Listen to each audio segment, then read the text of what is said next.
I gotta talk about this great card. The whole card is awesome, in my opinion, happening this Thursday, November 16th. This Thursday, ESPN Plus card kicking off at 5:40 p.m. Eastern Time. First fight, or what I believe to be the televised part of the card. The first fight should be Hugo versus Sergio. Hugo is 8-0 with 1 KO. He has fought for 43 rounds total in his career. He has a knockout percentage of 12.5%. He's been pro for 3 years. He's 25 years old. He's 5'11", and he's from Monte Carlo. He's coming off of his first KO win, and this would be his first fight in America. Sergio is 6-1-1 with 3 KOs. His 1 KO loss that happened in December last year. It was first round TKO loss at 135, but he fights at 140 now. He has 28 rounds total up under his belt. He has a knockout rating of 50%. He's been pro for 3 years. He's 26 years old, 5'9.5". He waits for his opponent to throw too much. He wants his opponent to be first. And I believe Hugo's boxing level is better. Hugo was in the Olympics. He's a slick boxer. I got Hugo by decision in this fight, in the first fight. Next, we have Jackson Murray versus Steven Torres. Jackson is 5-0 with 4 knockouts. He has 15 rounds under his belt, 80% knockout. He's been pro for 3 years. He's 29 years old. He's a southpaw, 6'7" with a 75.5-inch reach from Australia. And he boxes very well.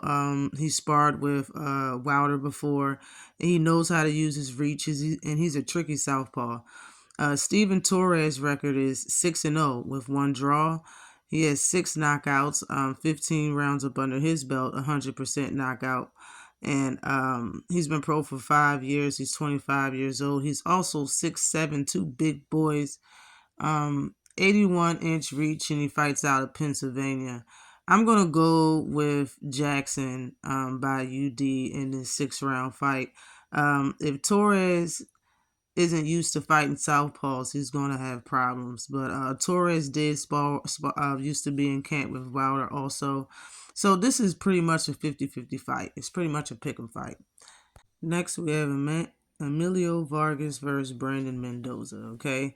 Emilio Vargas' record is 7-0 with 6 knockouts.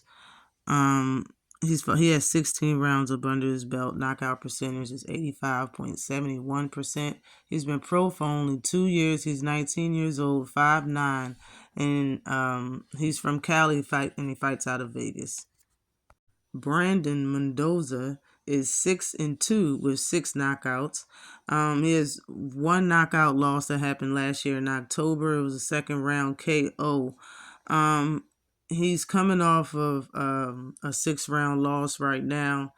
Brandon lost by KO in the second round by the guy that Abdullah Mason just beat in 6 rounds, Caesar. So I'm going to go with Vargas. This shouldn't be, it should be 3 rounds or less. I'm going to go with Vargas in this 6-round fight at 135 pounds. Abdullah Mason versus Jose is next on the card, okay? Abdullah Mason is 10-0 with 8 KOs. He has 29 rounds up under his belt as a pro. He's been pro for 3 years. He has 80% knockout. He's 19 years old. He's a southpaw, 5'9" with a 64-inch reach, and he's fighting out of Ohio.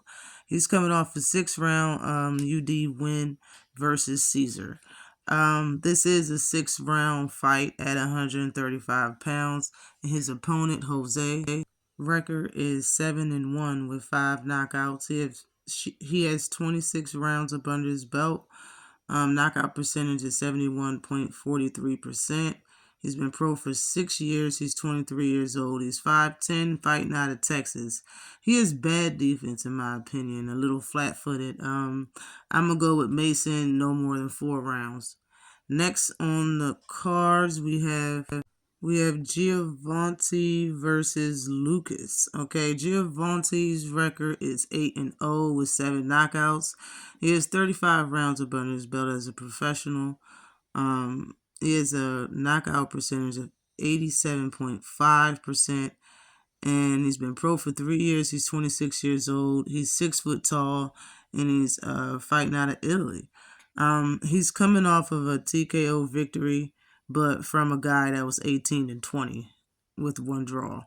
But he's one of Shakur's fighters, and his opponent Lucas' record is 14-4 with 11 knockouts. He has 2 KO losses by Diego Pacheta. Sorry if I pronounce his name wrong. In 2021, and coming off of a KO loss right now versus Lester Martinez. He has 72 rounds of burning his belt as a professional. His knockout percentage is 78.57. He's been a pro for 8 years. He's 30 years old, 6'1", with a 74.5-inch reach, fighting out of Brazil.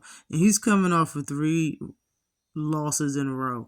Okay, 6 round. This is a 6-round fight at super middleweight, and I'm gonna go with Giovanni.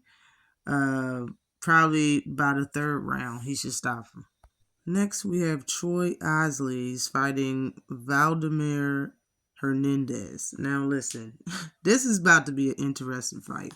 Troy Osley's record is 10-0, 4 knockouts, 53 rounds of under his belt. He has a knockout percentage of 40%.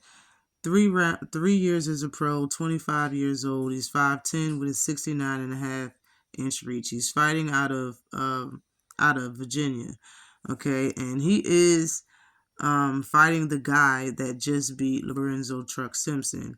This is an 8-round middleweight fight. Hernandez is 14. His record is 14-5 with 6 knockouts. He has 2 KO losses, one back in 2018 in about a 6th round. It was someone that was having their first fight. They were having their pro debut. And the other one was by Jesus Ramos Jr. in February last year, 2022, by TKO in the 6th round.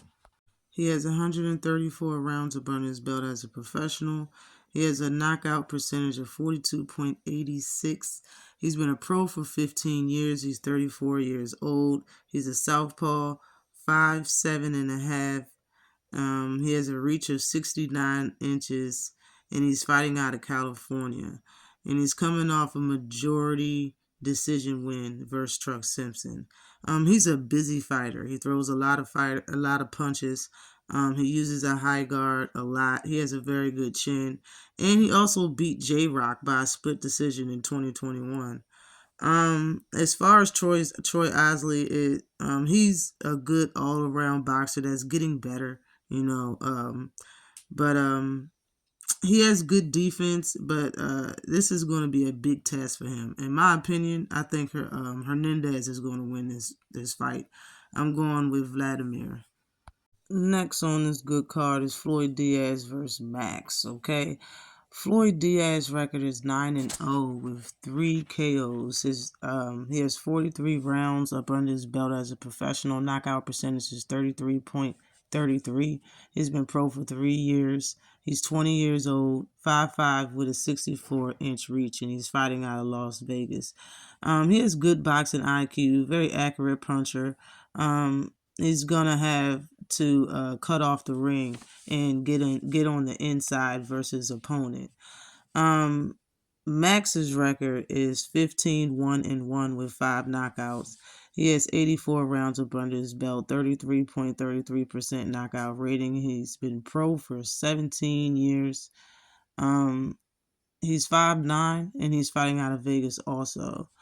He's listed inactive. His last fight was October of last year, 2022. He's coming off of a split decision loss. Okay, he moves around the ring a lot. Okay, and he may make a mistake and lose. I got Diaz by six round stoppage. This is an 8-round fight at bantamweight.